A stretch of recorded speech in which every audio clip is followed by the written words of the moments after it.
All right, let's talk about a word that makes a lot of us, well, a little uncomfortable: sales. But what if I told you that this one skill, when you really understand it, is the key to getting your best ideas heard and actually acted on? Let's dive into how you can finally get those great ideas moving. Just let that one sink in for a second. This really gets to the heart of the problem, doesn't it? It's that frustration of knowing you have the right answer, the perfect solution, but watching it just sit there going nowhere. It's a feeling I think we all know way too well. Of course you have. Come on, we all have. You put in the hours, you did the research, you built the perfect case, you knew it would work. And then, nothing. Just crickets. But look, it's not just you. This happens to the smartest, most capable people out there.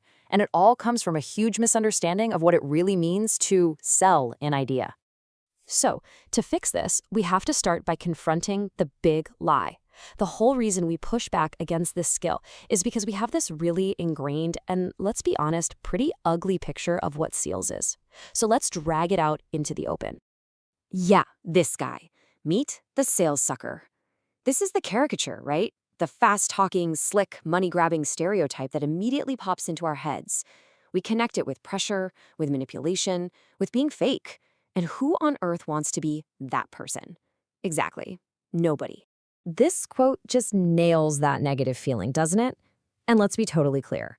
If this is what sales really is, then you are absolutely right to hate it. That version of sales has no place in your work, and it's not what we're talking about. We need to throw it out and replace it with the truth. This right here, this is the crucial shift. It's not about convincing people. It's about transferring your genuine belief in a good idea. It's not about being pushy.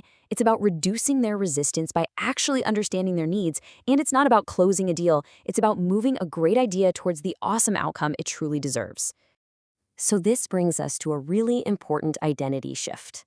This isn't about trying to turn you into someone you're not. You're still the engineer, the analyst, the expert. This is about adding a new layer to your expertise, a layer that makes your work and your ideas impossible to ignore. So here it is, our new, much better definition. Sales is the transfer of belief and the reduction of resistance, so good ideas and relationships move forward. See? That's a purpose you can get behind. And every single part of that, transferring belief, reducing resistance, moving things forward, applies to what you do every single day. Now, even with this awesome new definition, there's a common trap we all fall into. There's this one little phrase we use, and we usually think it sounds humble, that completely sabotages our ability to move our ideas. It basically puts a ceiling on our own influence. I'm just I'm just the engineer, or I'm just the technical contact. The second you say that, you signal that you don't own the relationship, that you're just a middleman. And what does that cost you? Well, it costs you trust, it costs you influence, and it costs you opportunity. You're basically telling people, don't bring your real problems to me. So how do we actually build this new identity? How do we stop being just the anything? It really comes down to a practical 3-layer framework. We need to think about culture, mindset, and behavior. Okay, first up is culture. This is the world around you, the shared beliefs on your team or in your whole company. A really strong sales culture makes taking ownership and moving ideas forward feel completely natural for everyone. It's like gravity, It just pulls everybody in the right direction.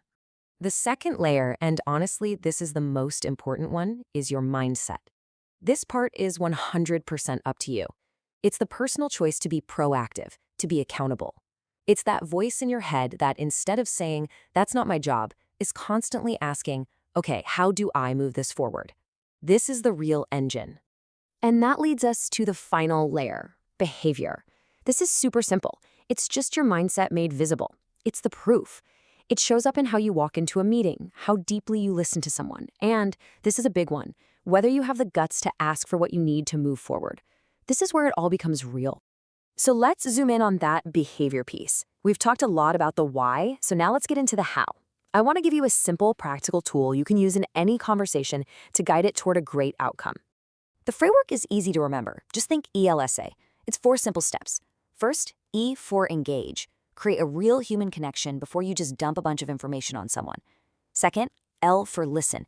And I mean really listen to understand their problem, not just to wait for your turn to talk.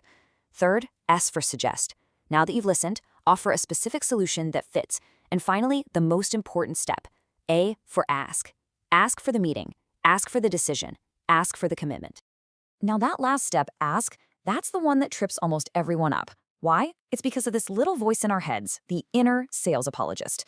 It's that voice of doubt that whispers all these excuses, right? Oh, I don't want to seem too pushy. Maybe it's not the right time. We've all heard that voice. Just recognizing it for what it is, an excuse, is the first step to beating it.